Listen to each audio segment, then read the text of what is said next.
ప్రజాపాలన విజయోత్సవాల సందర్భంగా వనపర్తి జిల్లా కేంద్రం బాలులు ఉన్నత పాఠశాల ఆవరణ నుంచి ఆర్డీఓ కార్యాలయం వరకు 2K రన్ నిర్వహించారు. ఈ కార్యక్రమాన్ని రాష్ట్ర ప్రణాళిక సంఘం ఉపాధ్యక్షులు జిల్లేల చిన్నారెడ్డి, జిల్లా కలెక్టర్ ఆదర్శ సురభి ప్రారంభించారు. కార్యక్రమంలో ప్రజాప్రతినిధులు, ఉపాధ్యాయులు, పీఈటీలు, విద్యార్థులు తదితరులు పాల్గొన్నారు. స్పోర్ట్స్ డిపార్ట్మెంట్ తరఫున సుధీర్ రెడ్డి గారు, సురేందర్ రెడ్డి గారు, అదే కౌన్సిలర్స్కి, మున్సిపల్ చైర్పర్సన్కి, అందరూ ప్రజాప్రతినిధులకు ఈ కార్యక్రమంలో ఇంత ఉదయాన్నే శ్రమ అనుకోకుండా ఎంతో ప్రేమతో విచ్చేసి మీరందరూ పరిగెత్తడానికి సిద్ధంగా ఉండేటువంటి చిన్నారి బాలబాలికలకు, విద్యార్థులకు, ముఖ్యంగా పోలీస్ ఫోర్స్ ఈరోజు అందరూ కూడా పత్రికా మిత్రులు కూడా నా హృదయపూర్వక నమస్కారం తెలియజేస్తున్నాం. మొట్టమొదటిగా ప్రజాపాలన, ప్రజా విజయోత్సవాలు రాష్ట్ర ప్రభుత్వం చాలా ప్రతిష్టాత్మకంగా నిర్వహిస్తూ ఉంది.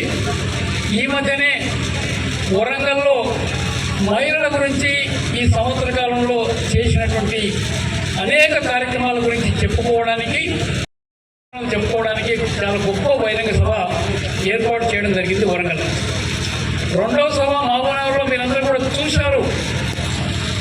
నిన్నగాక మొన్న రైతు సభ చాలా పెద్ద ఎత్తున ఈరోజు ప్రభుత్వం రైతులకు చేయడం లేదనేటువంటి తప్పుడు సంకేతాలు ఇస్తున్న సందర్భంలో రైతులకు మేము చాలా చేశామని చెప్పుకోవడానికి ఆ సభ ఎంతో ఉపయోగపడింది. మన గౌరవ ముఖ్యమంత్రి రేవంత్ రెడ్డి గారు కూడా రుణమాఫీ 25 లక్షల మంది రైతులకు 21,000 కోట్లు ఆ రోజు అందరి ఖాతాల్లో వేసి రైతు రుణమాఫీ 2 లక్షల వరకు పూర్తి చేయడం జరిగిందనేటువంటి మాట కూడా నేను మీతో మనం చేస్తున్నాను.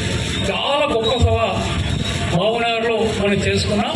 రేపు 4వ తారీఖు నాడు యువకులు మీలాంటి వాళ్ళకందరికీ ఉద్యోగ నియామక పత్రాలు ఇచ్చేటువంటి కార్యక్రమం పెద్దపల్లిలో జరగబోతా ఉంది. ఆ ప్రకారంగా 9వ తారీఖు వరకు ఈ సమాజంలో ఉండేటువంటి అన్ని వర్గాల వారికి ప్రభుత్వం చెప్పుకోబోతుంది. కాబట్టి దయవించి మీరందరూ కూడా ఈ ప్రభుత్వం మీరందరూ ఎన్నుకునేటువంటి ప్రభుత్వం, అందుకనే ప్రజా విజయోత్సవం అంటున్నాం.